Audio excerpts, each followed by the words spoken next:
So you're thinking about buying a home and you're thinking about how much money do I need to make this work? I'll tell you what, the thing everybody talks about is down payment.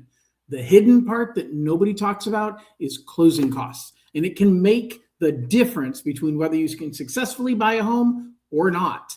And sometimes the closing costs are as much or more than the down payment. So listen up as I talk you through all the details about how closing costs work, why you pay them, where they go, and what you need to make sure you've got set aside. So first of all, there are 3 different categories of closing costs. You've got your origination fee or points. So that's a percent of the loan amount that you are paying that is a trade-off between what you pay in points and what you get in an interest rate. So you're basically buying down your interest rate by paying more in points, or you're buying up your interest rate by paying less in points. It's a teeter-totter. The more you pay up front in fee, the less you pay each month over the life of the loan. The simplest way to think about this is a break-even analysis. So what you have to predict is, A, do you have the money to pay the points right now? And then B, are you going to keep the loan long enough, not the home, but the loan long enough to offset the cost you paid up front?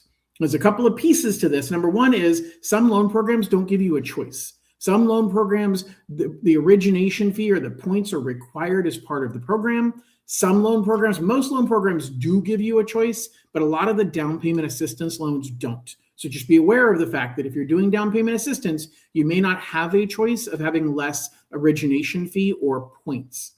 Now, when you do have a choice, you want to think about how much money am I spending versus how much money am I saving?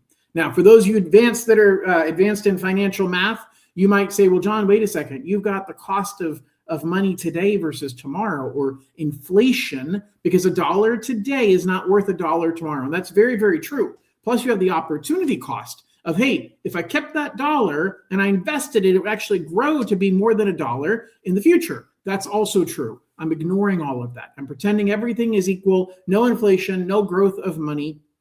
Simply looking at, if I said, pay me $10 in additional fee, and I'll save you $100. I'll save you $1 a month off of your monthly payments. Pay me $10 in extra one-time fee, and I'll save you $1 a month off of your monthly payment. That's a really good deal because it takes you less than a year to make back your money. So you spent you spent $10. You saved $1 a month or $12 in the first year. You're already $2 ahead at the end of the first year. Now, if I said pay me $100 and I'll save you $1 a month, well, you might say, gosh, that's not bad. I mean, 100 months, that's about 9 years. This is a 30-year mortgage. So I'm going to save $360 and I spent $100. Nobody keeps their mortgage for 30 years. Most people refinance within the first 4 to 7 years, and they sell within 6 to 10. So the chances of you keeping this loan that long are pretty slim. I typically say if you can't make the money back in the first 5 years, maybe even 4 years, it's not worth doing, especially right now in 2026, where rates are on the higher end of the curve of average rates that we've seen over the last decade. Then theoretically, if rates are likely to go down, you're even more likely to refinance or pay off this loan faster. And so it's typically not worth paying more in fee to get a lower long-term rate when you're not going to keep the loan long-term. But that's the first category that you pay, is origination fee, or discount points is sometimes what they're called. But 1 point is 1% of your loan amount. How much that 1 point benefits you in rate is different for every program. It's different every single day. And so you don't want to project, hey, 1 point's going to save me 1% off my interest rate. Nowhere near that. Okay. All right. So that's the first bucket. The second bucket is what I call the hard cost of doing a loan. So the hard costs are lender fees like underwriting and processing. So we charge $9.95 in underwriting, $6.95 in processing. Then you've got things like the credit report fee. That can be a few $100s now. You've got the appraisal fee, which is probably $500 to $700 on average. And then you've got the title company's fees. So you might have a escrow fee, a settlement fee. The escrow company is the neutral third party. Their job is to basically make sure that everybody gets what they want out of the transaction. So if you think about when you were a kid and you were out on the ball field and you were talking to friends and said, hey, I want to trade this baseball card for that baseball card. Well, the problem is you don't want to hand the baseball card you're holding over to somebody else because you're afraid they're going to take it and run. They don't want to hand their baseball card to you because they're afraid you're going to do the same thing.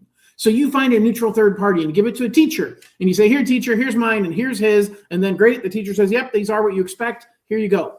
Well, that teacher is the escrow officer. The escrow officer's job is to make sure that the seller doesn't sign over ownership to you until you've paid them. But you want to make sure that you don't pay them until the seller signs ownership to you. And so all of those things, the money, the transfer of ownership, the deed to record our loan on the property is all given to the escrow officer. Once everything is satisfied, that everybody has what they want, then the escrow officer will disperse and give everybody what they need. And part of that process is researching to make sure that there are no unknown liens on the property, any debt that's owed, maybe a prior owner that didn't properly sign off that could come back and haunt you literally. So those are the kind of things that title and escrow do. You could pay a few $1,000s for title and escrow. Now, a quick thing, in California, there's a couple of check boxes on the contract that says the buyer and seller will split closing costs 50-50, or at least that's what most buyers hear. The truth is it's only two fees. It's the escrow fee and the owner's title insurance fee that you are deciding, does the buyer pay it all? Does the seller pay it all? Or do they split them? And many home buyers presume incorrectly and think that, oh, all the closing costs are split 50-50. No, they're not. It's those two line items, and there's multiple line items, including recording fees and notary fees and delivery fees for like overnight delivery, lots of different closing costs that are added. All of those things are line item you're paying for a service provided. So category number one is origination or discount points. You're typically paying to get a lower interest rate unless you're using down payment assistance, in which case you're just paying to get the assistance. Category number two is specific hard costs. Those are all the fees for the individuals or services that are part of the transaction. Category number three is your prepaid expenses. So good news, this is the last category. Your prepaid expenses, you're prepaying for the first year of homeowner's insurance. Whether you include taxes and insurance in your payment or not, you have to prepay for the first year. If you're including taxes and insurance in your payment, then you have to put a reserve or a small cushion of additional taxes and insurance to be there in case the payment goes up, because unfortunately the taxes and insurance always stay the same or go up just a little bit in most cases. And then interest. So taxes, insurance, and interest are the three things that are prepaid expenses. Now, John, why am I prepaying interest? Because you're paying interest from the day you get the keys until the end of that month. Now, some people will tell you, oh, you get to skip your month's payment. If you buy a house on April 10th, you don't make a payment until June 1st. You got to skip the May 1st payment. No, you didn't. You prepaid the interest at the time you bought the house to go from April 10th to April 30th. And then May 1st pays for April's interest, but you already prepaid for that. Why? Because we don't bill in partial months. So therefore, your first payment is due June 1st, and on June 1st, you're paying for May's interest. That's how it works. So you're prepaying. So if you buy a house at the beginning of the month, you're going to pay more in closing costs because you're prepaying for a larger portion of the month in interest. But you get a longer amount of time before you make your first payment. If you buy the house at the end of the month, you're going to pay less in closing costs because if you buy on the last day of the month, you're going to pay 0 days in prepaid interest, but your payments due exactly 1 month later. So you're going to pay no matter what. You pay for every day that you own the home. What I'll tell you is you put all of that together. Now, the hard part is only the origination fee is actually a percent of the purchase price or loan amount. The fees in the middle, those hard costs, those are pretty much the same no matter what your loan amount is. So if you're buying a $350,000 home versus a $700,000 home, those fees are not half the size at $350 compared to $700, which means it eats up a bigger percentage of your purchase price. People will say closing costs are around 3% of the purchase price. That's a pretty average estimate when you're around $500,000 or $600,000. As you start getting a lot higher, it actually ends up being less than 3%. When you're a lot lower, it ends up being more than 3%. Because remember, a lot of those fees are the same regardless of your purchase price. Now, those closing costs around 3% of your purchase price get higher when you're using riskier loans, whether those are down payment assistance loans, whether that's loans for lower credit score, whether that's loans for reduced income documentation. The riskier the loan, the more likely it is that you're going to have higher fees. For some down payment assistance programs, instead of being 3%, maybe 4%, you might be 4.5% to 5.5% in closing costs. The final thing I want to tell you about these hidden fees is that you can pay for them yourself. You can pay for them with down payment assistance money. You can pay for them with a gift from family. You can also pay for them via a seller credit.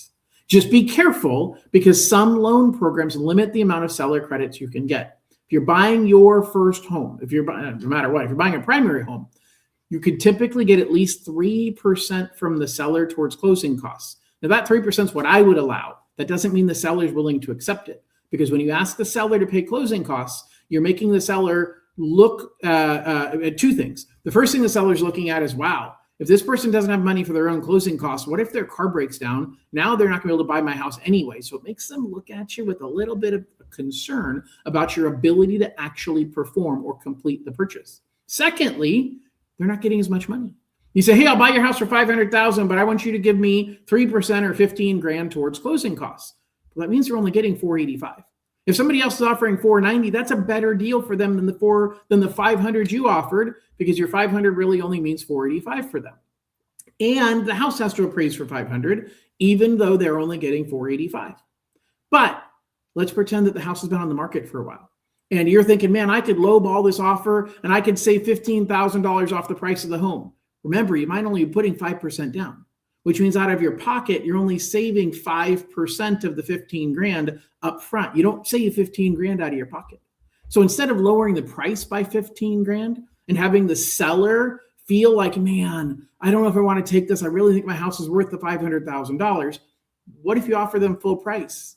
And then you ask them to pay a credit towards your closing costs. You get a dollar for dollar reduction of how much money is coming out of your pocket. So you're saving money today. But on top of that, the seller can go to all their friends and say, you know what? I told you my house was going to sell for $500, because that's the only number people actually see. They don't see what they paid in closing costs. So it actually creates a win-win in negotiations, saves you money immediately. You can use that money to decrease your closing costs.